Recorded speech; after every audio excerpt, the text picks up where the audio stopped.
imagine living your entire life with the awareness of the stakes of every single thought, speech, and action you ever do. Right? Some people who suffer injustice don't become fighters for justice. They just become perpetrators of injustice. If their whole point is you're trying to create peace, why is the way getting there so turbulent? I'm not going to allow my soul not to be expressed just because it got hurt a couple of times. Just like I can't afford to have a drink, I can't afford to be resentful, because if I'm to be resentful, that could lead to a drink. Welcome to the In Search of More podcast.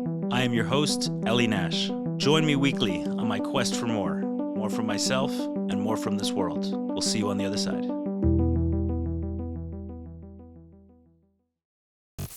All right, Moishe Chanin, welcome back. Thank you. Thanks, Ellie. Here we are. So in getting prepared for this, I think I started this podcast recording a little bit later in the day than I normally start, so I accumulated more stuff in the course of the day. And I wondered, you speak about parts, right, often, our conversations about parts and stuff. Yes. So maybe a different way of saying the same thing, maybe it is, maybe it isn't, is like kind of sometimes we talk from different places. Yeah. Right? Our higher self, our lower self. Yeah. Some combination of the two, perhaps. Yeah. And I think what I was attempting to do for the last couple of minutes before we turned on the recording is to make sure that I'm speaking from a better place, right? That it's not my dirt talking. So to speak. Yeah. We could talk about that all day. So maybe think about two things. Number one, it seemed like you were going through something similar. So A, do you have a process? Yeah. That's kind of my first question. And the second, which I want to ask now, because I'm afraid if I don't ask it now, I'll get lost, is do you think most of the people speaking to us, teaching us, communicating to us are going through something similar, saying, hey, let me make sure I'm not bringing that stuff in before I'm sitting in the role of speaking and communicating to someone else? Okay, so first of all, what's my process? And second of all, are other people who are talking to me? Do you think others are sensitive to this? Others who are doing the same thing we're doing are sensitive to this? Okay, I'll answer the second one because it's like a yes or no thing. And I think some people are. And in all different levels, there's a spectrum. Yeah. I think some people don't look at it from where am I coming from, quote unquote. They have different language. And language will also give us access to more, right? Because some people, it's just like, oh, man, I'm feeling really, halt, right? Hungry, angry, lonely, tired. Oh, right. What am I feeling right now? I'm feeling restless. I don't want to feel restless. Let me go for a walk or let me do something about it. I think the way you frame it is on a very global level, meaning it covers emotional, physical, and spiritual, the way you framed it. Meaning when you say different self, like higher self, lower self. Framing, even the idea of higher self, lower self is spiritual. Right, correct. As opposed to physical or even emotional. Correct. But it encompasses all aspects of ourself for sure. Yeah. So I think the spectrum will go according to the person's sensitivity to authenticity, and their commitment to authenticity, to being authentic, as well as their awareness. Right. Yeah. Some people are just, on autopilot. They have to pay a bill, so they have to show up, and they're going to be for 40 minutes or 45 minutes with the client. And sometimes at clinics, they pack in these clinicians' schedules like back to back to back to back, and for this person, it's very possible for them to be unaware of how they're showing up. Right. So it takes a lot of sensitivity and commitment to being authentic and to really serving the person, to pay attention to those things. And there's all different levels of how they're how much attention they're gonna pay to that, and how much practice. I think this format lends to a little bit more of that approach, right? There's microphones, there's cameras, even though I do it a couple times a month, I do it a couple times a month. I don't do it every day. Mm-hmm. Right? For you, I think it's your second time here. I think this format lends that, but let's say a teacher in a classroom, or the example you gave, a doctor talking to a patient, may not always be as sensitive to that. And the reason I think it's important is that, you'll have someone go to their therapist, sit with them for 50 minutes. and really take in what that other person is saying often. Mm-hmm. And they'll say something like, my therapist said X, Y, and Z. Like, this is my therapist's opinion, and they'll live with that in some way. I'm not sure I'm You understanding. know what I mean? So say you're struggling with something and you say, okay, I'm going to talk to my therapist about it next week. Mm-hmm. So you've worked up this question in your mind for a full week, and you're saying, okay, what is my therapist going to say about this? What insight are they going to give me? And then when you put that question out there, you're hanging on to every word. What is the perspective Mm-hmm. that they're going to share with you? And depending on their self that's showing up, Yeah. how much they may be carrying from the previous conversation or the previous day or whatever else is going on, you may get a very different response. Whatever that response is, you're going to hold on to, like, this is what my therapist said. Yeah. Or similarly, the example you gave is even better. A doctor, someone is worried about their health, and the doctor, may be rushing through for 8-10 minutes, but the person listening is all ears. The person speaking may not be as engaged. Right.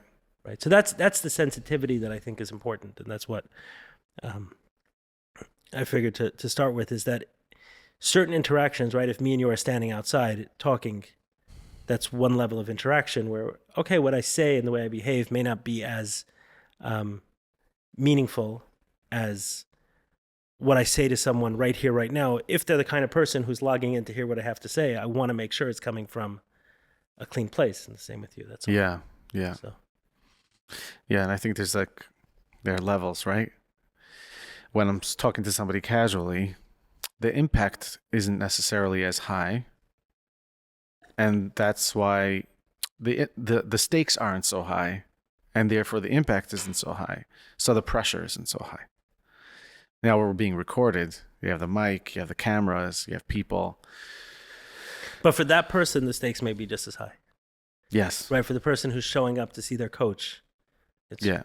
they'll go back to their wife and say, but my coach said, and Yeah. they'll get into a fight over that point. And imagine living your entire life with the awareness of the stakes of every single thought, speech, and action you ever do. Sure. It's very high. That's love. I actually want to share a story. Good. Okay. This is probably the most meaningful story that I'm currently living with about the Rebbe. Somebody comes to Crown Heights because he wanted to meet the Rebbe. It was a very urgent matter. And when he wanted to meet with the Rebbe, the secretary said, you have to wait a couple of weeks. So he was very devastated. And somebody suggested to him, this is the Rebbe's schedule, and he's going to go from his house to 770 at this and this time. You can approach him. It's not ideal, but if it's an emergency, that's what you could do. So that's what he did. And he asked the Rebbe, and the Rebbe gave him some direction. And as he was leaving, a few teenagers, the Bachrim, they had this thing where they would sit and they would watch the Rebbe from far, and they came up to him and they said, there's a way to do things. You can't just show up to the Rebbe. You can't take up his time. Every second of the Rebbe's is precious. So he felt devastated.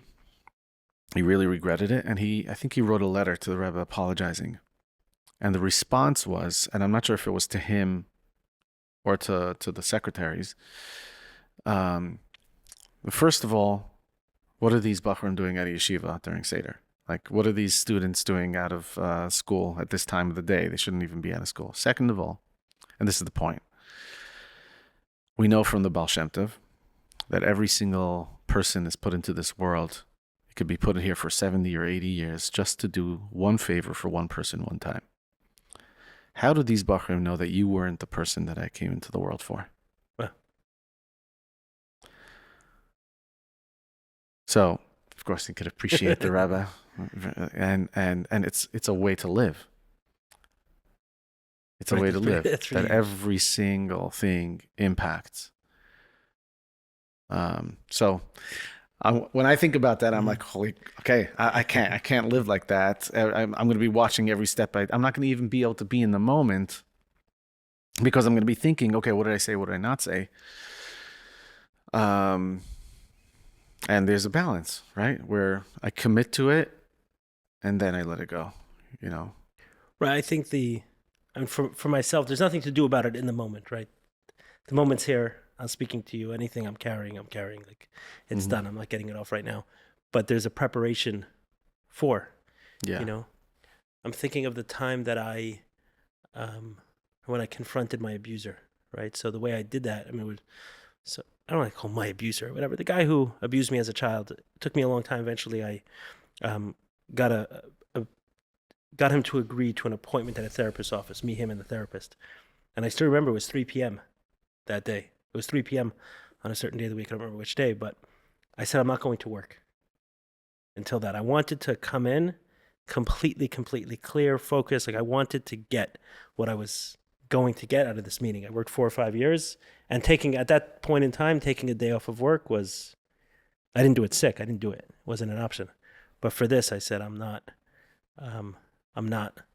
going in carrying all that stuff. So yes, it's obviously impossible in every situation, but there are many relationships in our lives where that shows up. A teacher walking into a classroom, a therapist sitting with a patient, a doctor sitting with a patient, so coach sitting with a client, all of those interactions. The person is often doing that, right? Meaning the person coming to meet you is often the person coming to meet the doctor could be looking forward to this appointment for 3 months. Mm-hmm. And he won't necessarily be doing the prep work that the professional would be doing. Is that what you're saying? Right, but I think the professional having that sensitivity that this is one of those relationships that are that the person is coming to in that way is powerful. Yeah. And I'm reminding myself, I watch. I'm my biggest fan. Yeah, I've listened back to some of my podcasts. I'm like, man, I really like this. This is good. That one was I'm for me. enjoying it. I'm learning a thing or two. I'll tell you a funny story. So a couple of months ago, I interviewed someone, podcast, maybe a little bit more than a couple of months ago. And let's say there was a 4-week period between the time we recorded and the time we released it. So during that time, he started going through a challenging personal issue. And where he was when we recorded was he was in a really good spot. Mm-hmm. In his work life and his personal life, he felt like really good. And I think it was something in both a personal relationship and a work relationship that had gotten very rocky. So as I was talking to him, I said, you know what? Our podcast that we did together is coming out in 2-3 days. I think you should listen to it. Yeah. Yeah. Right. You have your answer. Your answer here. So. Yeah. So that was in regards to others, whether they do it or not. And for me, it's a lot of things in different situations. I do this type of work as a client as well. Right. You sit on both sides of the table. Yeah. Regularly. Yeah. That's pretty cool. Yeah. And there's this imagery that I think about, and that is that whenever I'm looking forward to a moment,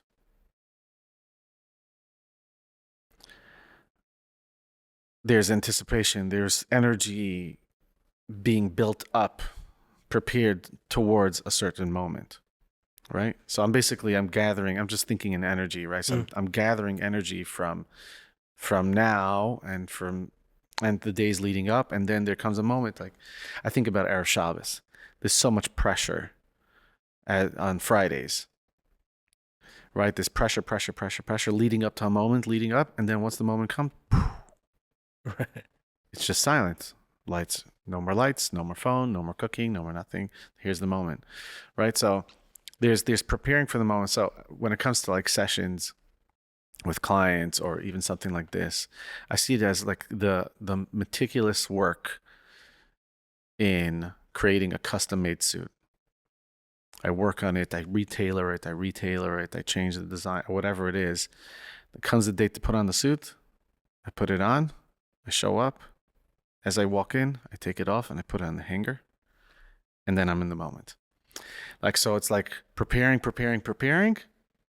and then all the preparation, take it off, leave it on the side, and be here.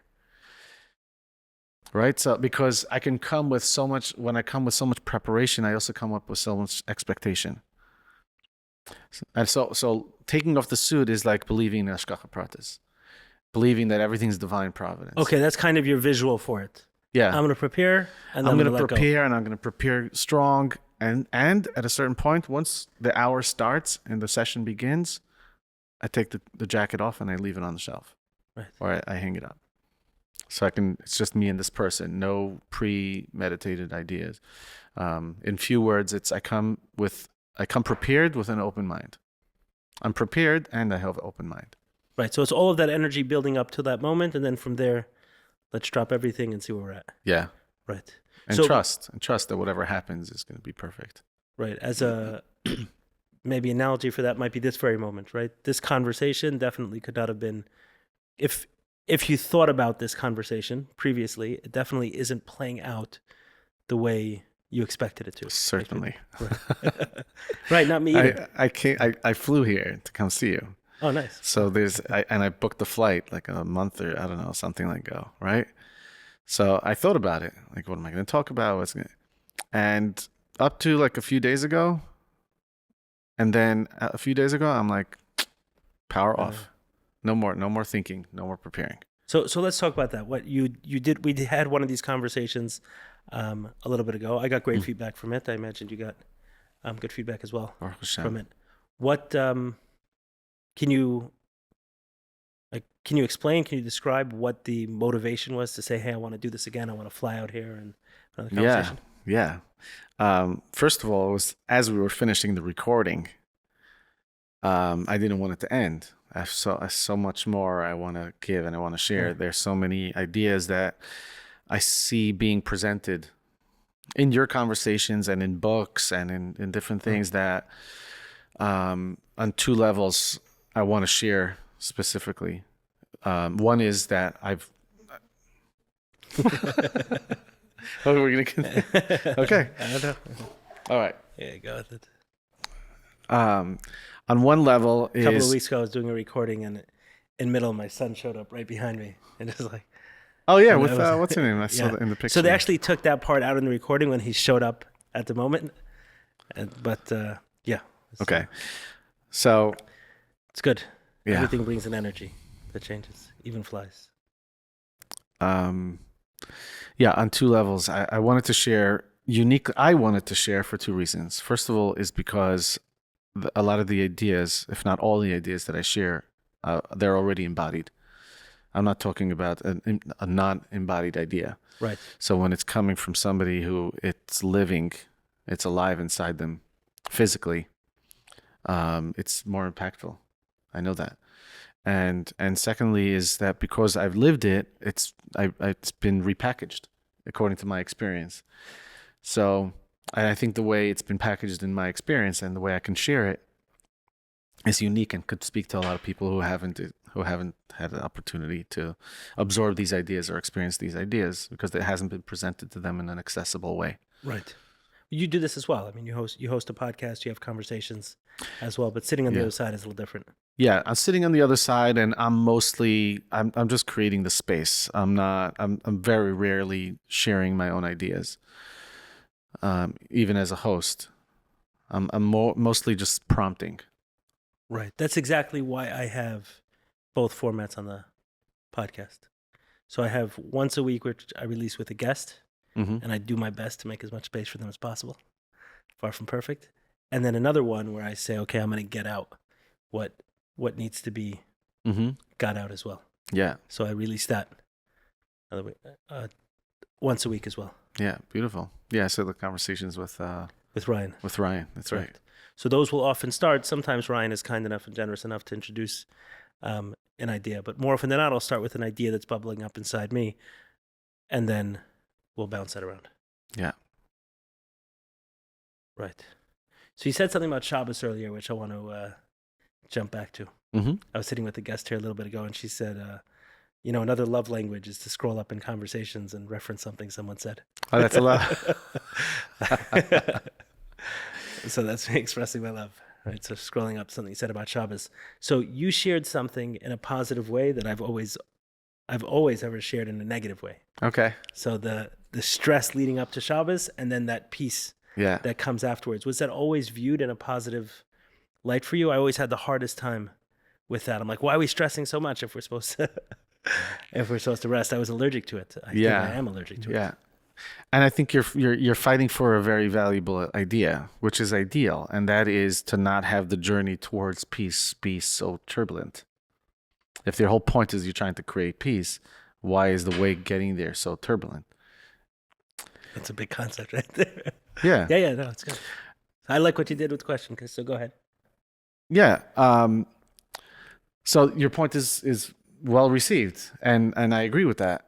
And it takes conscious effort to not. I think it was one of my mashpiyim, one of my mentors, that I was talking to him, and he about different arguments or things that came up between my wife and I, and he said, yeah, there's actually a klippa that its mission is to get couples into fights on Fridays before Shabbos. So there's a negative energy in the world, which exists Yes. just for that reason. Yeah. To try to get them into things to basically, if they get into a fight, it will rob them from the peace of Shabbos. I believe that's the mission of that force.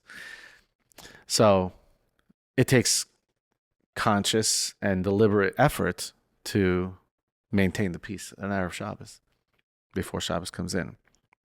I just want to just really validate, but value your point. You have a really good point. And from your perspective? And from my perspective, you're just happy to get to the peace. I'm happy to get to the peace. What I want to understand, what's your problem with it? It's a good question. The problem didn't form as an adult. It was as a child, and watching all of this intensity and energy around. Who's going into the shower? Yeah, Shabbos, 18 minutes. Come on. Where are you? Last week was coming in earlier, and we did the same thing. But somehow, doing all the same stuff, and you have an extra, let's say, 10 minutes. And if you start, adding weeks on top of weeks, you sometimes 3 or 4 hour difference. And somehow there's just this craziness. Furthermore, and no matter what time Shabbos starts, it could start at 4:30 p.m. or at 8:30 p.m. We're always working to the last minute. Right. So that for me was totally crazy. And on the other hand, that I didn't like being in those spaces. I didn't like being in those environments. I mean, there's a reason I live in Florida. Yes. There's a reason we're, recording this on a ranch. I didn't like being in those spaces with high intensity. And it always seemed to come so closely connected with Shabbos, to Shabbos. Like Shabbos became a stressful idea for me. Right, yeah. It's like here it comes, the bomb's about to go off. And so this is a classic baby in bathwater situation. There's something that's beautiful, which is Shabbos, and the bathwater is the stress before Shabbos. So the question would be, what are commitments and agreements that we can establish about Erev Shabbos that will allow for Shabbos to happen? Because it's very easy and natural and instinctive to throw the baby out with the bathwater. Easy. And attach pain to a person, or attach the pain to the idea. But there is a way. There's always a way, and maybe we need to think creatively. Right. I don't have those associations today, but it's also not my life and environment today. There is Shabbos in my home, but it's certainly not the way I grew up. Mm-hmm. So, but I would say that it was likely one of the reasons I distanced myself from it. So, baby with the bathwater. Yeah. Point taken. Yeah. And I think us as parents, and this goes back probably to the same thing that Chase Taub, he just put out a class on parenting. So, Chase, this is me promoting your class. He said everybody should listen to it. And that is, when we operate a certain way as parents, and when I say parents, I'm talking about the ones that are contributing to the environment in our home, the ones that are really in control of the environment or responsible for the environment. There's certain ways that it works, and there's certain ways it just simply doesn't work. Even if we try to do it, our kids, if our Fridays are exactly the same every single week, and it's stressful, it's not working, right? So us as parents, the way that's not working, if we were to put it into one word, it's unconscious discipline, or rutzing, where we basically force our will over a situation. We're just trying to control it. And the other one is tainug, which is attraction. So if a kid is growing up in an environment where it's peaceful Erev Shabbos, but not everything is done, they're going to appreciate Shabbos. And chances are they're going to be ready for Shabbos anyway. But if a kid experiences Erev Shabbos as stressful, they're not going to like Right. The Shabbos. association becomes very, very real there. Yeah. I mean, I've seen this to zoom out to a larger topic, often in recovery, right? I've worked with many people in the early stages of recovery, and what you're trying to introduce very early on is a concept of God, the concept of a higher power. Mm-hmm. And with people who grew up religious, not exclusive to Judaism. I'm thinking of someone who grew up, who I was working with.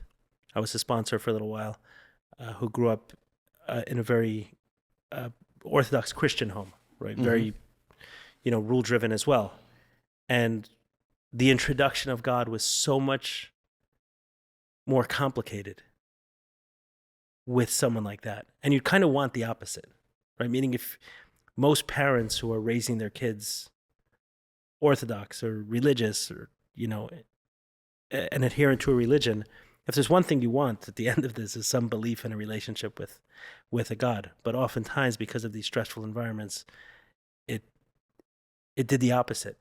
Like the amount of times I've sat with religious people and like, man, we're going to have to do so much work just to undo all the negative associations with a God and bring it back to our conversation, the negative associations with Shabbos, in order to allow that relationship to flourish. Like if no one touched this person before, this would be a much easier conversation. It's easier to write on an empty page. Yeah. Correct. But have you, I imagine you've experienced this as well. Yes. Yeah, this is part of my story and part of the process that I've worked with a lot of people as well, sponsees and right. Yeah, it's unfortunate. Sure. It's very unfortunate. It's an unfortunate, attempt, right? Because the people, the parents doing this, the teachers doing this, they're going for the exact opposite outcome. I mean, it's not their intention. Yes. Right. When there was stress in my home, I don't think the intention was, oh, let me make Shabbos difficult. Yeah. Yeah. Right, for anyone. 100%. I don't want them to have negative associations. No, they wanted me to take Shabbos seriously. That was I took it so seriously. I wanted no part of this thing. It was too stressful for me. Right. Yeah. Which I think goes back to the last conversation you had with Ryan, right? Go ahead. I'm listening. Which is where when we have a trauma response and we act and live from that trauma place, it ends up causing damage, right? Or we can go overboard. Or we can be sloppy, or we can trip and fall, and we can hurt people in the process. Of course, at a certain point, we needed to be, okay, so for context, in case that, so first of all, you have to listen to that podcast, right? Right. Trauma, Justice, and Healing. It's a podcast Ryan and I did about justice. Yeah. So justice is an ideal and a value, but for you, it was a trauma response. Exactly. And because it was a trauma response, it needed to be highly intensified. It had to be you needed to value justice on a very high level to compensate for the hurt. Correct. Right? For what felt like injustice, exactly. So yeah, what felt like injustice. So in the process, you had a very high level of justice, and after a certain point, it was no longer needed, but you were still operating from there. And that caused issues. Right? So us as parents, when we're operating from one of these places, that's what's going to happen. People are not going to want to keep Shabbos. When we are operating from a fear-based place, right? So I have this idea that I'm not a good parent or I'm not enough. And then, okay, so being a parent is going to make me enough. Okay, but there's a certain parent that I have to be. I have to be this and this type of parent. Because when I'm not being that, especially if I'm trying to maintain a certain identity, it's gonna get stressful.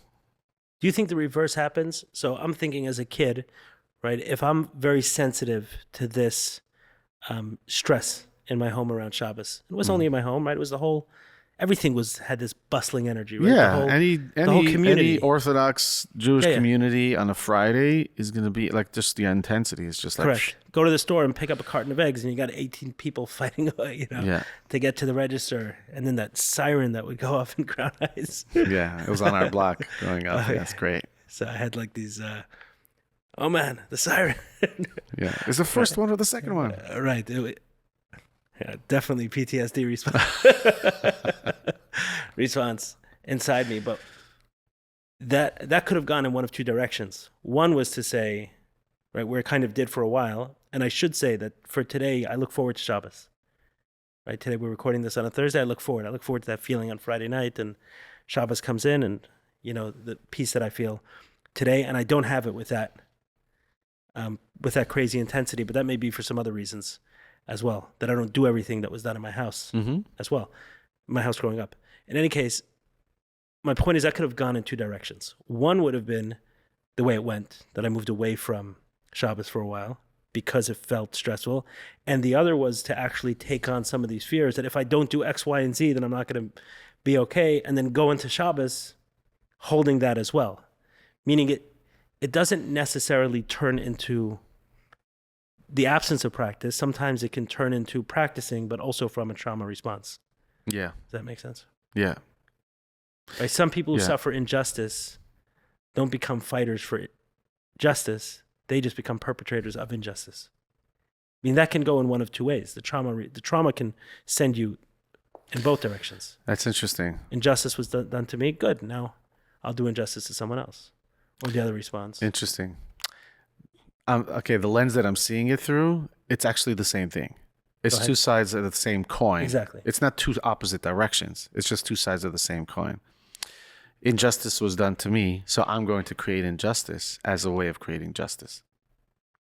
It was done to me, so now I have to do it to somebody else. Right, exactly. So that's like, okay. So that's now things are fair. Now the world is fair. Now the world is fair because I just created justice. Right, like Fox News being fair and balanced. Yeah. Let's be so let's be so unbalanced to get everyone else in balance. Yeah. Okay. I'm joking. I'm not joking. Right. Yeah, that's to your point, right? There's a way. I think so. I don't know. I'm losing my train of thought, but I don't think there's any question unanswered right now. I would agree with that. I think that does, but what it does segue for me into is, and sometimes talking to parents, I'm thinking of one case in particular where they have several children and one chose not to be religious anymore, and then the ones who are kind of used against that one, saying, oh, look, they grew up in the same house and they're doing these things. Oh, wow. So it worked for them. You're telling me it didn't work for you. Obviously, it's you because, I have 80% of my kids who are. You know what I mean? Oh, yeah. That's but when you look point. at it through the lens of a trauma response, you're saying two sides of the same coin. Yet the practice could be different, but the internal might be Yes, 100%. What's going on internally in someone might be very different. Very, very much the same. Yeah. It's, I think some people are more to want to go against, and some people want to appease. They want to. Right. That's how they're still dependent on that safety. So they want God's approval, or they want their parents' approval. So they'll submit more into that. And other people are just like, if you, some people, I guess you poke them deep enough that their fire came out. Those are people that are going to fight and say, screw this whole thing. I'm going to scroll up again to something else you said. So you said about, you kind of gave a more macro view to the stress before Shabbos, that, like, why does the journey towards peace have to be so stressful? And I wondered for you, and you and myself, there was certainly some aspects of that, right? Having gone to recovery to get to the place, right? The sensitivities you have now, I imagine you don't think you would have gotten there without hitting rock bottom. Yeah. Right? But I see them, I think visually, right? But it's like kind of like a side thing. It led to a bunch of things. And then I started valuing and realizing that I have to, at a certain point, I realized that I have to maintain a peaceful life. Because for me to live turbulently is dangerous. Correct. Right? And then, but it is for everyone. It is for everyone, but for me, it's like if I take my drug of choice, then it's it's a time bomb. I could die. Correct. Yeah. So And for someone else who it's not, they may have a kid who living turbulently does have that sensitivity. yes, yeah. Right. So for them and their wife, they're happy, and maybe 3 other kids are happy. This is fine. This stress, we work and we operate. And, You see, it worked. Look, everybody's Correct. sitting nicely at the table. Right. And there's one guy, right, the 5th son over here, who just won't show up. But that's that same turbulence that's not working for. That's not working for Yeah. him. So getting sober and seeing, seeing the peace as being a priority, and an absolute necessity. I can't afford, just like I can't afford to have a drink. I can't afford to be resentful, because if I'm to be resentful, that could lead to a drink. So I avoid those things, and that's in the beginning. And then over time, I learn through recovery how to maintain that peace, and I could go into stressful situation and still maintain the peace. Right. And so that we understand from an addiction perspective, but let me focus on something else. So let's say today when you learn a teaching of the Rebbe, right, a sikha, let's say, and you go through it, your experiences are what I imagine adds a level of sensitivity and seriousness to the process. The way I heard it from Abraham Twersky, he said, I send people to the 12 steps because there they read a book like their life depends on it. Mm-hmm. So if there was another room where we were reading, Sfarim like their life depends on it, Jewish books, then I would send them there. But I need to be able to send someone who's suffering and struggling in a life-threatening problem like addiction is, to a place where people are reading a book like their life depends on it. Mm-hmm. That first space of doing that now has allowed you to do this with Jewish teachings in some way. Yeah. Right? There's a new, completely different lens. Yeah, that certainly. That you view it through. Certainly. So what I want to ask you is, you've chosen to stay. You live in Crown Heights today, so you've chosen to stay in the community that you grew up in, mm-hmm. right? Which I respect, although I haven't made the same decision. I haven't walked away completely. I understand that in speaking, some of my words get picked up there, but I haven't stayed in the same place where I developed these feelings that traumatized me, so to speak.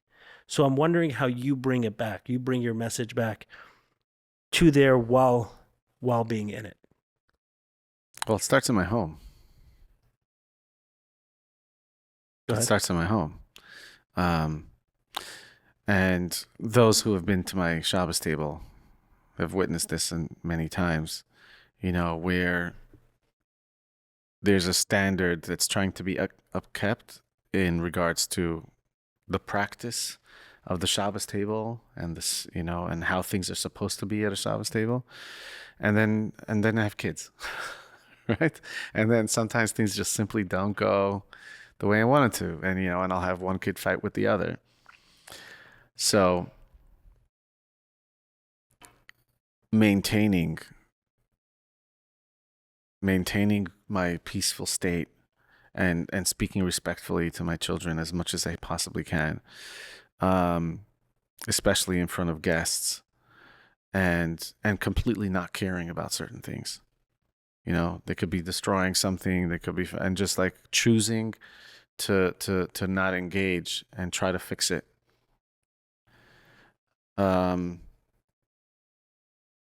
It's all about priorities, If just like Erev Shabbos, right? So if I know that the stress of Erev Shabbos leading up to Shabbos is going to cause somebody to just, God forbid, just drop the whole thing, then it's not going to work. Correct. So the same thing is at the Shabbos table as well.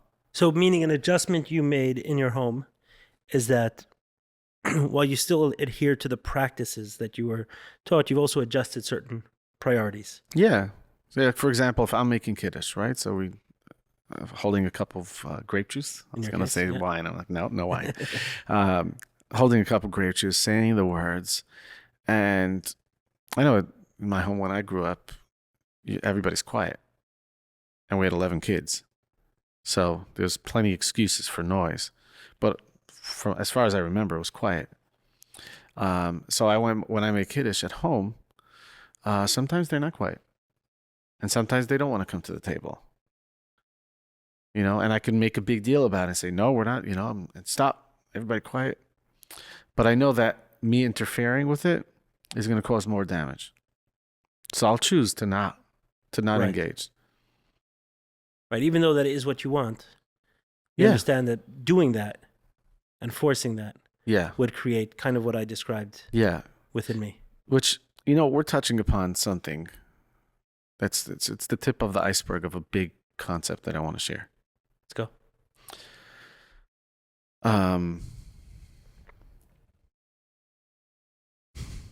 Okay. I'm going to share this, but okay, I'm going to need to ask my daughter permission before you publish it. If that's okay. Yeah, I mean, obviously. I'm just wondering if we should do that. Okay, let's go for I it. think she'll be fine with it, but Okay, let's go for it. I just want to.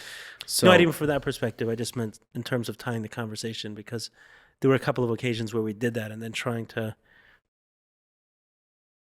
give the audience like a conversation that's not disjointed is most sometimes likely difficult. it's gonna be fine. Okay, good. Um, I mean, you've already done it, but sometimes what I'll do in those situations is just say the story like a friend's kid or something. okay. Oh, and I should say, by the way, when I'm saying stories, it's in case people put it in books. I'm changing details all the time, often gender, age, whatever it is. Oh, okay. I'm not good at that. Yeah, because I even the person listening to it happens sometimes that the person listening to it like, was that about me? Yeah, or it was interesting to hear you repeat something that was about them. But in general, what I'm trying to do is that even the person listening to it isn't sure if I'm talking about them. Oh, wow. Okay. So I should say that I'm changing those details, but I'm not changing the integrity of the point. Okay. So, okay. Anyway, so I'll practice. Maybe I can learn. You already mentioned about your daughter, but I'm saying it an alternative in a future situation, so you don't have to worry about your daughter. Now you already said it. It's just to go into it as a friend's kid or someone you knew growing up or whatever, and to say the story from that perspective. But go ahead. Thank you. There was a certain point a couple of years ago that I was noticing that when my daughter would be leaving the house, I would get tensed up, and I would want to tell her something about, hey, where you going, how you dressed, or things like that. And sometimes it would slip out, and I would say something, but most of the time I tried to just shut my mouth. But what I noticed was that when I keep my mouth shut, it still stays in my body. It still stays in my energy, and I end up becoming very tense or passive. So I didn't want to be like that. Also because when I'm very tense and very passive, I'm very boring to her. I'm not the fun father or the father that I know she needs or wants. So you become disengaged, right? You have something to say. You I feel don't like you say can't it. say it. Yeah. So you just... I disengage, and then Right. I become somebody that's not the father that she needs. This stuff is happening in relationships all over the place. Yeah. I'm not saying it happens in mine ever, but I know People. for a fact it happens. There are people who that happens to. Something they want to say, they don't feel like they can say it, they disengage. Yeah. Yes. But the thing is, it's disengage and suppress it. Of course, yeah. Suppress it. And then I became somebody that's like, I'm not being myself. I'm not being the father that I want to be for her. And I'm surely not the father that she needs me to be. So in a session with one of my coaches, it was in a group. I started off the session basically saying, I want to be the fun father for my daughter. So we went deep into what's the fears, what's creating the tension. My need to say something is trying to protect something. So there's a fear there. And the first thing we did is we went deep into what's the fear. Not just what the fear is, but what's the deepest fear within that scenario. And I let my mind and I expressed it. Yeah. My fear is this and that, right? But just imagine what every father's fear is for their daughters. And Like Chris Rock says, the purpose of fatherhood is to keep your daughter off the pole. okay, there you go. Okay, Yeah. I understand. And I didn't want her to get hurt. Right.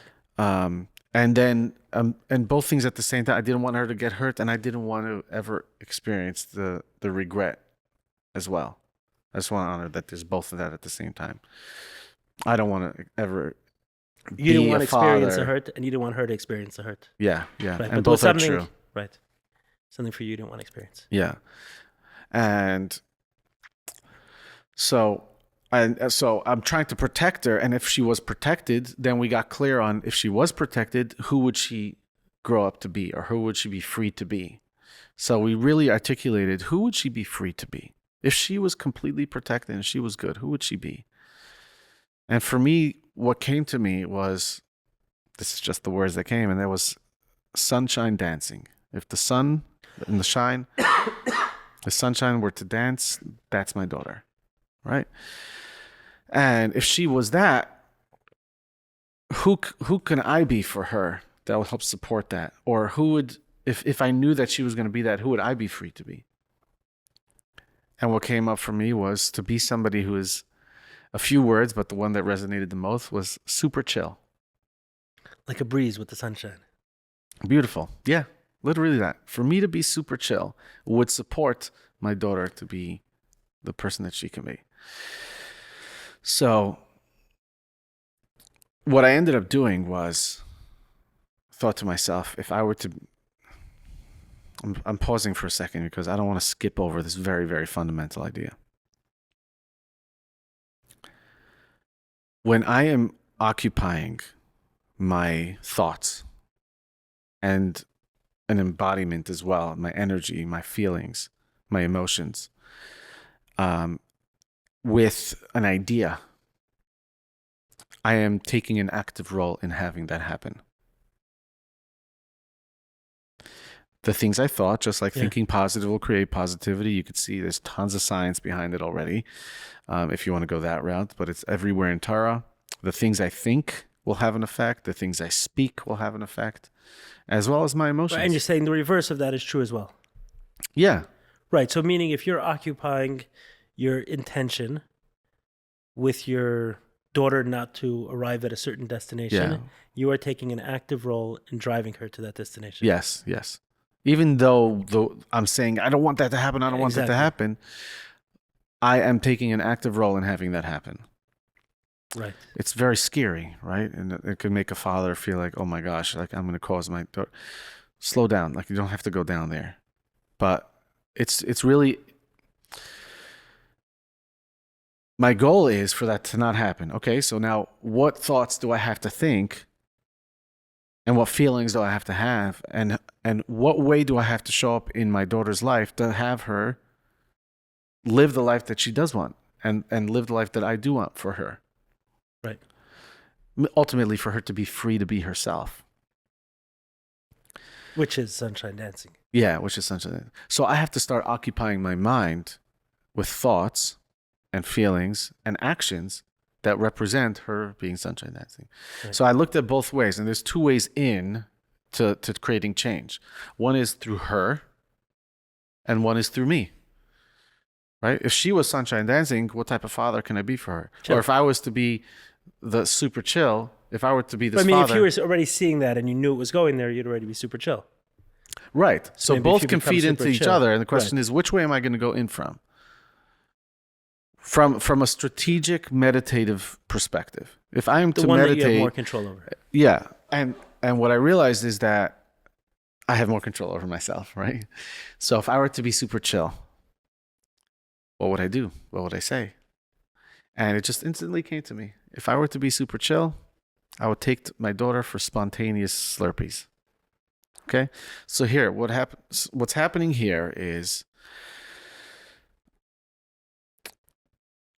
I'm getting clear on what ideas are going to cause a reality that I don't want. There's another process which perhaps we could talk about soon, and that is to the erasing of those ideas. There's an erasing process of those ideas. And then once I erase it, I want to put in new ideas. Right? So in this case, the idea that you're erasing is that my daughter's going to get hurt and I am going to be an inefficient, terrible, neglectful father. Right. So a different kind of sunshine dancing. If you don't get my reference, don't worry. Your mind's not as polluted as mine. No, my mind's not. No. Mine is terrible. I've been to terrible places way too many times. Where the sun don't shine. No, that wasn't what I was saying. Should I explain the reference? I don't know. It's it's similar to the reference I said earlier of Chris Rock. If that needs more explanation, Well, let's leave it. we'll leave it. Leave it. Okay, so I'm living. When I say living, I just didn't want to disengage from the conversation. Okay. And have something inside. Very good. So there's both. You can acknowledge that it's there, but you don't have to say it. Because I'm thinking there's some audience member saying like, dude, like it's all over this conversation. How's no one saying it? But I'm terrible. So as a father, this is, as anybody in self-development, which is basically everybody, I think more and more today, this is a very important process. Getting clear on, if I don't like my behavior, what ideas are informing this behavior? What ideas have to be true in order for this to be something that's stressful? So what stories about me or my daughter are informing this experience? Right. The Hebrew term for this is avodah. Yes. Right. Yes. Like And this is real avodah. Yes. Right. He's doing the work. So once I get clear on what ideas are creating the stressful or non-desirable situations, so I identify those. There's a process of erasing, which is it's forgiveness, but I could get into that soon. It's a beautiful conversation we could have around trauma and all that. There's forgiveness, and then once I create forgiveness, there's an empty space, and I could fill it up. And usually, once if I'm in a real, authentic, and deep state of forgiveness, the new ideas just literally just come. It's just like a spout. Right. And so erase the There's ideas. another way of saying forgiveness is letting everything go. So if I've let everything go, then the new can come rushing out. Yes. So forgiveness. Yeah. So there's what forgiveness does, and then there is the virtue of forgiveness itself. But it's a longer conversation. We could talk about it a different time. So identify what I don't want, what ideas are informing what I don't want, erase it, and then what do I do want, and what ideas have to be true in order for that to happen. Okay? So bad things, I have to be super chill as my way in to start cultivating the ideas that will allow my daughter to be who she wants to be and will allow her to be free so that I can be the father that she needs and she could be the daughter that she wants to be. So as soon as I thought about what can I do, the idea of taking her out for Slurpees, that's super chill. And taking her out at times that it makes no sense to take her out. Like only somebody who's super chill will take this. So the first time I took her out was at 1:00 in the morning. We had gone to a concert for my brother-in-law's, Yaniv, Jericho, and dropped everybody off. And she was still in the car. And I just basically, instead of turning to my house, I just kept going. She said, "Where are you going?" And I just basically took her to Slurpees. Right. And she loved it. Ever since then, it's been about 10 or 12 times. But it was the third time that I took her, and she also brought some friends over, that she turned to me and said, "Ta, I love when you do this." What I received when she said that was, first of all, this is not something that you happen to do. You're a certain type of father for me, and you do these things as that type of father. That's what I received, at least. Right. I don't know. Maybe her, she was just thinking a comment, but that's what I received. So that's 3 actions. This was the third time I ever took an action like that. A proactive action to cultivate a new idea or a truer idea or an idea that really serves. And today, like 90% of the time, maybe more, she could be doing whatever she wants to do. And I don't experience the fear.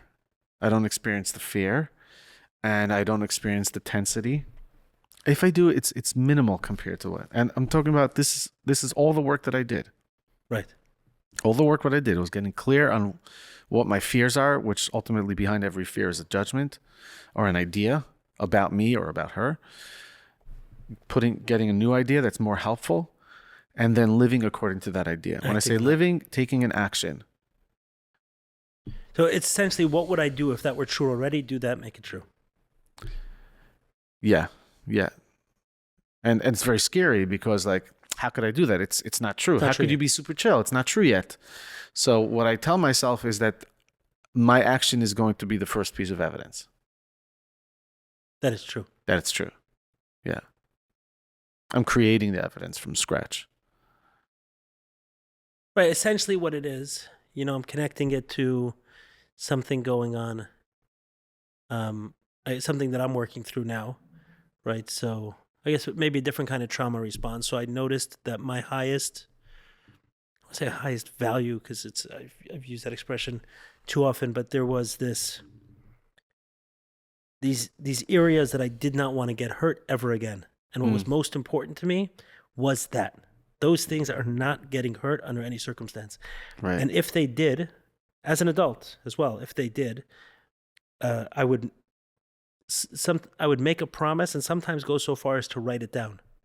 That's like when I journal sometimes, I would write it down. Like, I am not doing X, Y, and Z until this. And as we're working through this, it's fascinating to me that 15 years of work, and I didn't pick up on this until this week. Like, literally 15 years of work. And I didn't realize the intensity at which I was valuing not getting hurt in the same place again. I had all these stories around it. Like, what a fool I am to be able to expose myself again in the same way and get hurt. And like, now as I'm saying it, what I'm working to is convert that into something like, that's cool to get hurt.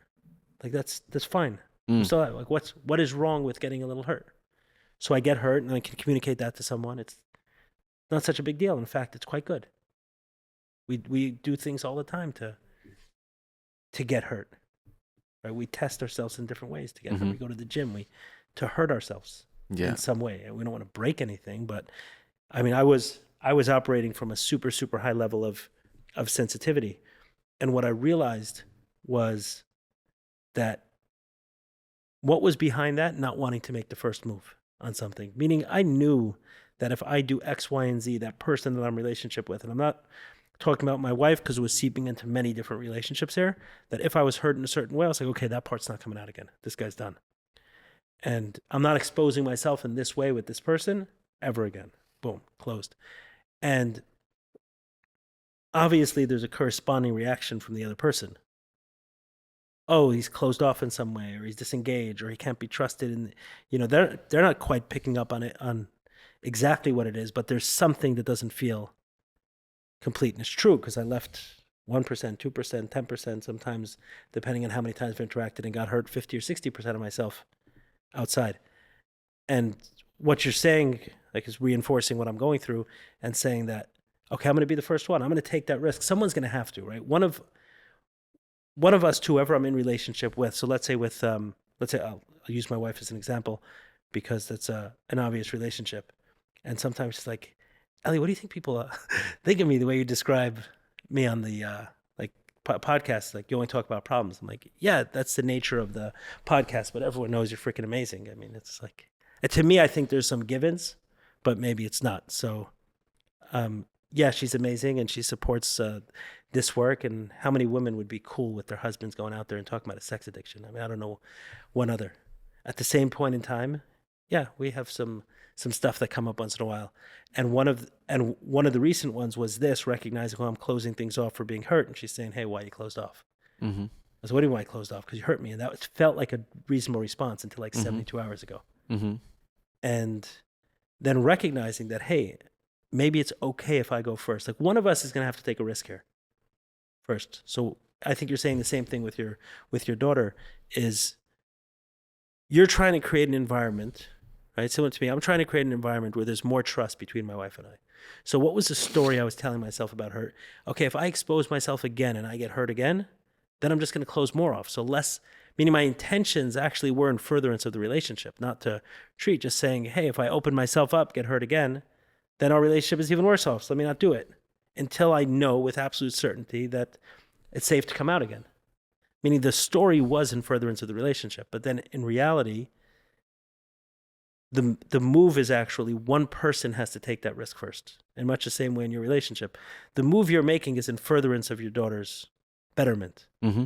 But one person has to take that risk first. You're not going Yes. to both go at the same time. She's not going to be sunshine dancing until you're super chill, and you're going to be super chill until she's sunshine dancing, unless Right. one person takes a risk. Yes. And says, "Yo, I'm super chill first. Let's see what happens." Yeah. So I Yeah. feel like the same. So at the minimum, even if she doesn't respond, at the minimum, I'm being true to myself. Correct. Being true to myself, being the authentic father, being the father that I know I'm meant to be. There was, like in leading up sometimes to breakthroughs, because I consider this protective measures I put around being hurt a breakthrough, like recognizing that and starting to work on it. So there's sometimes, you'll read a line in a book and it'll hit you, like it'll feel like more of a punch in the stomach than a line, or you'll be in conversation and someone will say something, or be in a podcast and someone will say something. It's like, boom, that one hit. So 2 weeks ago, I had a guest over for Shabbos, and he says to me, he was talking about being burnt, around money and stuff like that. And he says, yeah, but I know who I want to be. I'm not going to allow my soul not to be expressed just because it got hurt a couple of times. And that's what I really like sometimes happens, right? That's what you're saying, is that in order to protect my daughter, in order to protect my relationship, I'm not going to express who I am authentic, me, the real me, right? The real you is super chill. That's who it is. The real you trusts your daughter. But Yeah. Trusting, super chill. What's inside super chill is trusting. Trust. Yeah. Cool. Do you feel like you got everything out this time? No. No. Not at all. Right? There's tons inside you. And yeah, I think. You know what I meant by the question. I'm saying Yes, in the context of this 100%. conversation. What do you think about having a in your own podcast, like maybe adding a segment that just brings your ideas I want to make a separate podcast. I want to make my own podcast. just for that? Just for interviewing people, but also the opportunity to share ideas. Yeah. Okay, because right now you do it under the Shamas. There's a certain Yeah, it's not my podcast. It's I'm interviewing somebody else. It's all about them, and it's perfect for that. It's not a platform for me sharing my ideas. Okay, I mean, if either way. Yeah. But Right. certainly. However it gets done. No, because I know that was more difficult for me. That's why I thought to put it out there. Like there have been levels to this. First, I said, okay, I'll bring guests who are known into a conversation, and I'll introduce a topic. Mhm. So the extent of my involvement will be seeing if people are interested in talking about this topic, and then asking a couple of questions that really prompt 15, 20-minute answers from people. So I kind of stayed much more behind the scenes, and eventually said, hey, maybe I'll bring different kind of guests that people don't know, and I'll be introducing them to an audience. Not necessarily the guest is the draw. Mm-hmm. And then maybe I'll spend some time talking about my own ideas. I guess what I haven't gotten to, which I see others do, but like I said, there's always progression and level, is just sitting and sharing my idea without having someone Without a prompt. What? Without a prompt. Right. Mm-hmm. Right. It takes a different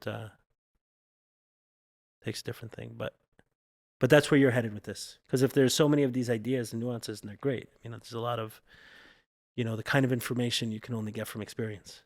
Right. There's one idea that's if I can share. Yeah, go it's for it. percolating, and it's not just percolating. It's like it's bursting out of me. Did you see the podcast I did with Ida Schottenstein? I seen the clips, not the. Okay, so that's like some of my theme and like why I thought to have her speak is because I knew she worked with Roshlo as well Mm-hmm. to train her to public speak, and I felt this energy.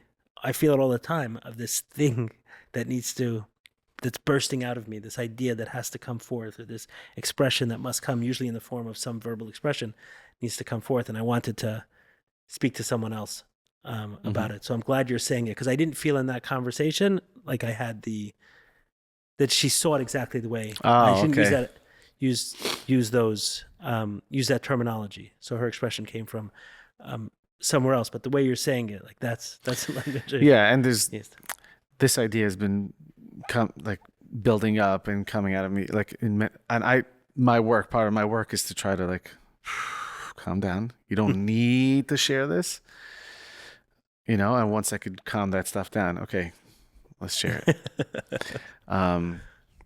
Okay, so there's this question that I had. I was on Yom Kippur. I think, did I share this with you after the podcast last time? Okay. It's still here. So in few words, in case somebody wants to remember, I was in the car driving one time and I was listening to a song and I noticed that I really appreciated it. I loved the song. And I'm like, wow, I really love this song. And then I noticed, wait a second. It's not just that I love the song. There's something that's happening that's alive in me right now. When I hear it, something in me wakes up. I love me when I hear the song. Yes, I love me when I hear the song. I love this version of me. I love this part of me that comes alive, that wakes up when I hear the song. So that idea was already inside of me. So Yom Kippur came, and for a few years, until this year, it bothered me that there's the story of the 10 martyrs.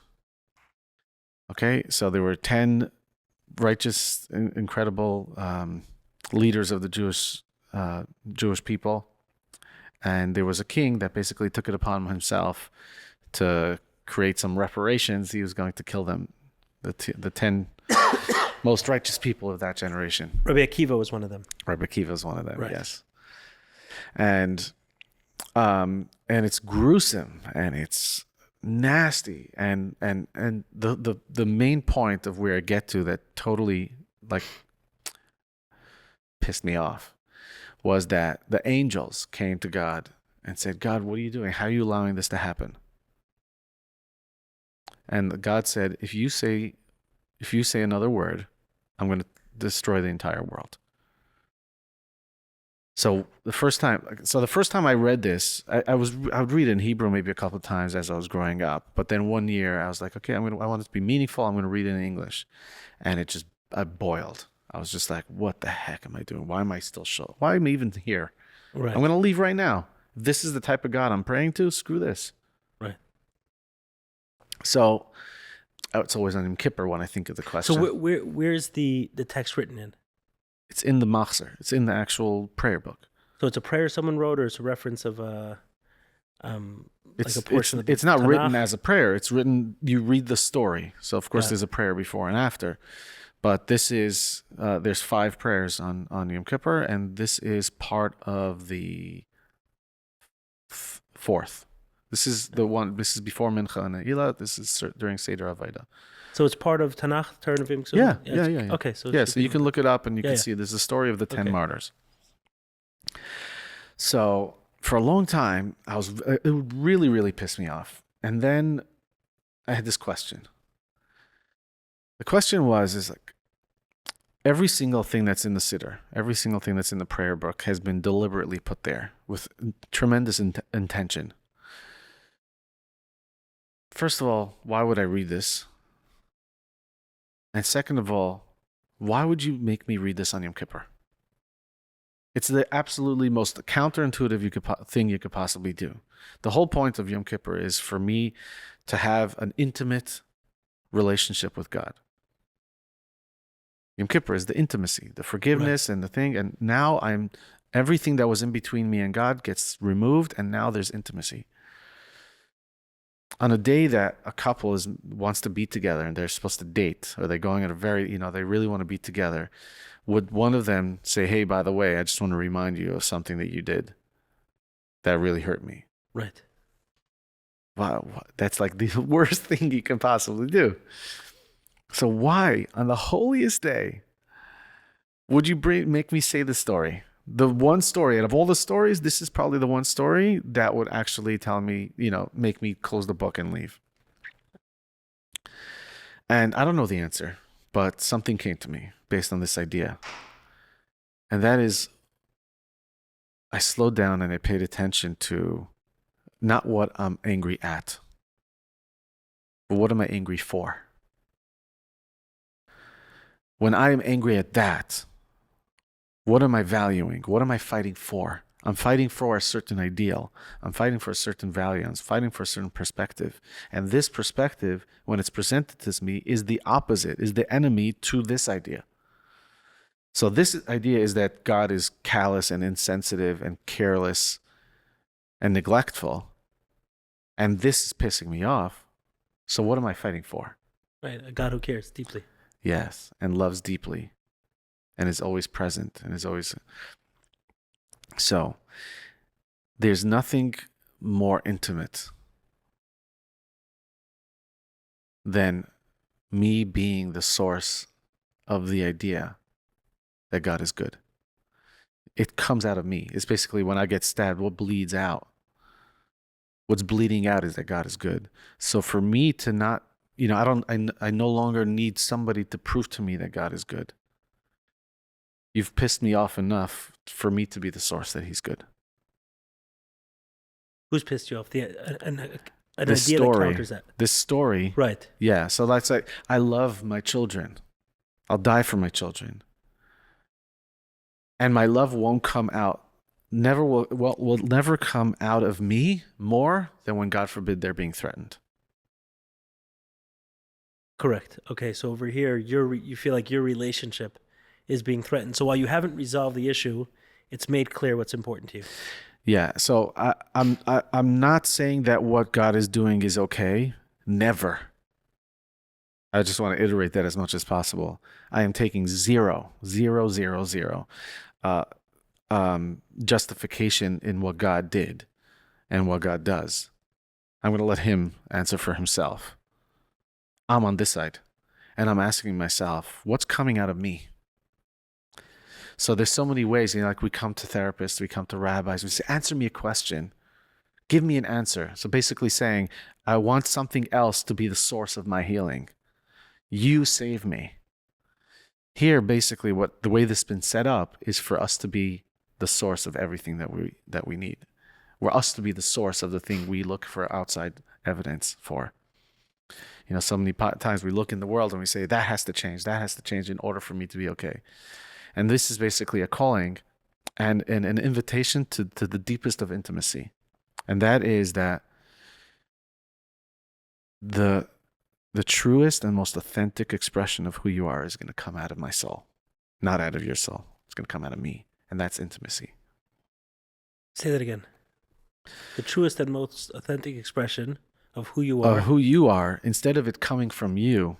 If in this case being God, right. True, or the ultimate of intimacy is when that actually comes out of me as opposed to come from you.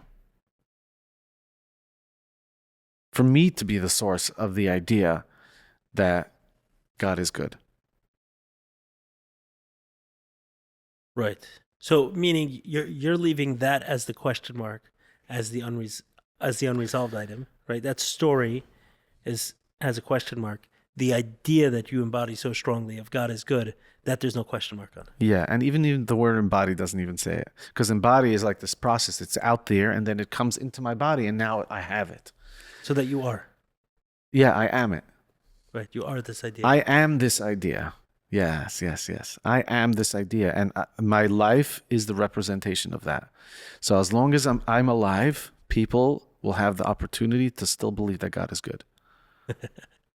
It's not just me. Right. Everybody with a soul.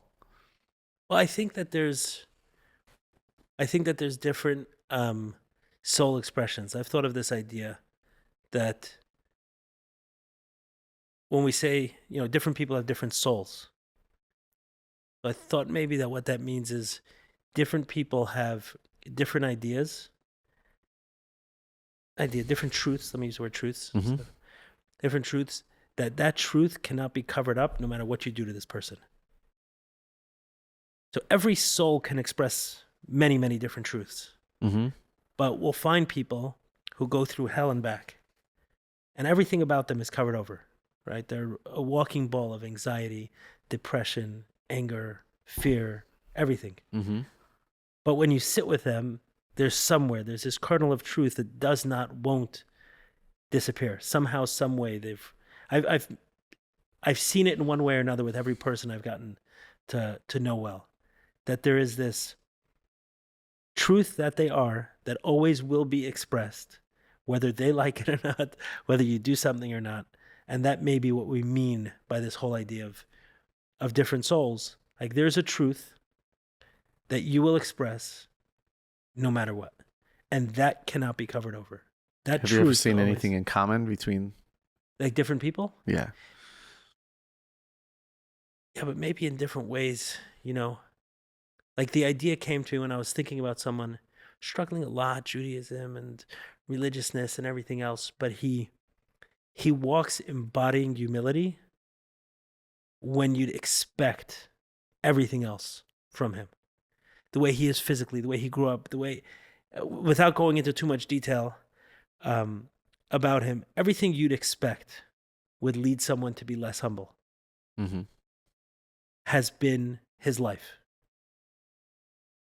And if someone grew up very wealthy or very poor, which one's more likely to lead someone to be humble, as an example, right? So you go down the list and many examples of things, but somehow, some way, his age, right? You wouldn't expect that kind of attainment of humility at a young age, especially with certain other things that have happened in his life. But somehow, some way, this is just there, ever present.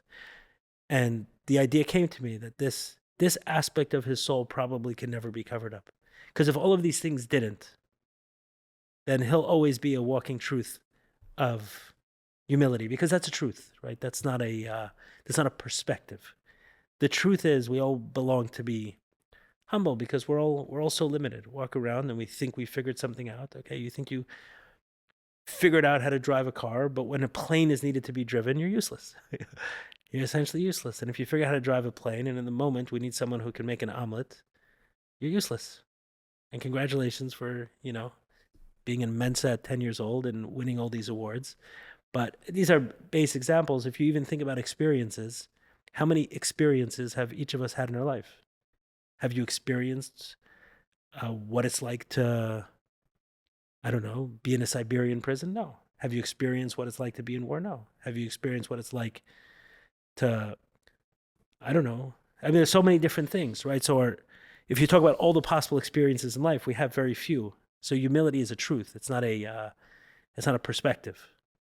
Mm-hmm. But some people embody it no matter what the hell happens to them. That was where the thought came to me. And I think that with every person, there's a certain truth that resonates from deep within them, that no matter, it's hard to tell me, like, if I'm meeting you today, it's hard to say, right? So I'm meeting you today, but if I'm meeting you on your worst day, and then somewhere in there's a truth that's shining, like, that's how you know. That's the Right? In which is Turkey Avis, Bekise, Bekasai, Bekoisei.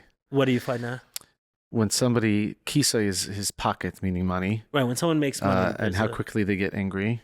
Right. And when they drink. Is that that's the one you had struggled with? Yeah. Distant memory. Yeah, Baruch Hashem. So why am I sharing this idea with you? I want to share this idea with you because this is an idea. This is a perspective, ultimately. I don't see it as the truth. It's just simply when I looked at it this way, it allowed me to make sense of it. It allowed me to answer my question. What's a perspective? God is good as a perspective? No, the idea that the reason why I read this on Yom Kippur oh, sure, that's a perspective. is but what you're saying that what comes alive for me. So along that perspective, we all go through, I don't know, I haven't met anybody who hasn't experienced some sort of significant childhood experience that shaped them, that had them start creating a story about themselves, and that shaping the rest of their life.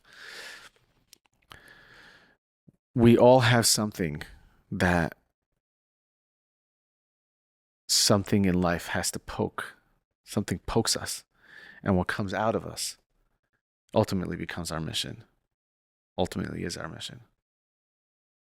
Like the idea, is it shemen zayisach kassis tamar, right? When you squeeze an olive, then the oil comes out. Oil comes out. Now you're ready to light. So I did this workshop with a high school, in a girls' high school in Crown Heights. And I asked them to freely make a list. This is actually something we do sometimes in 12-step work. What are characteristics of God?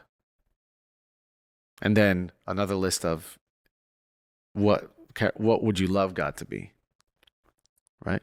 And in the characteristics of God that were negative, which was the first list, there were some positive things, but almost all of them wrote something negative. You know, he doesn't care. He's careless, or like, you know, he's injustice. That was a big one for one of the girls. Right. So we go through our whole life, almost like always noticing like the missing tile syndrome, right? Everything looks right, but there's this one tile that's missing. So we go through our whole life, always noticing a certain thing that's missing in the world. Or we look at God and there's something missing about God, and we look at people and we say, there's this one thing that bothers us more than anything else. When we notice that, from this perspective, you are the piece. You are the piece that's missing. You are the piece that, when you show up to a puzzle, right, and there's a piece missing, just know that you are the piece.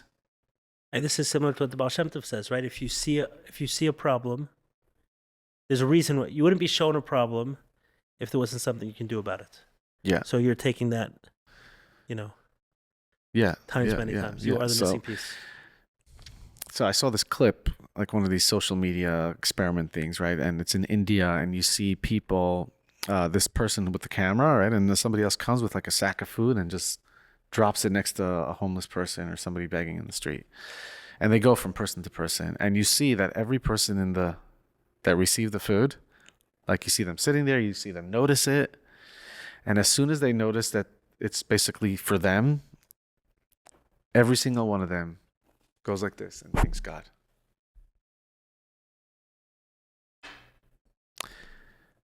And that person became the source of the idea that God loves you. That person that dropped off the bag contributed to the idea that there's God and that he cares about you, to the extent that the person goes and he thanks God. Right. So if you're seeing that there's something missing in this world, a certain expression of what God is supposed to be, he's supposed to be caring, he's supposed to be just, and it's missing, the way that God is going to express himself in this world in that way is going to be through you. You are God in that way.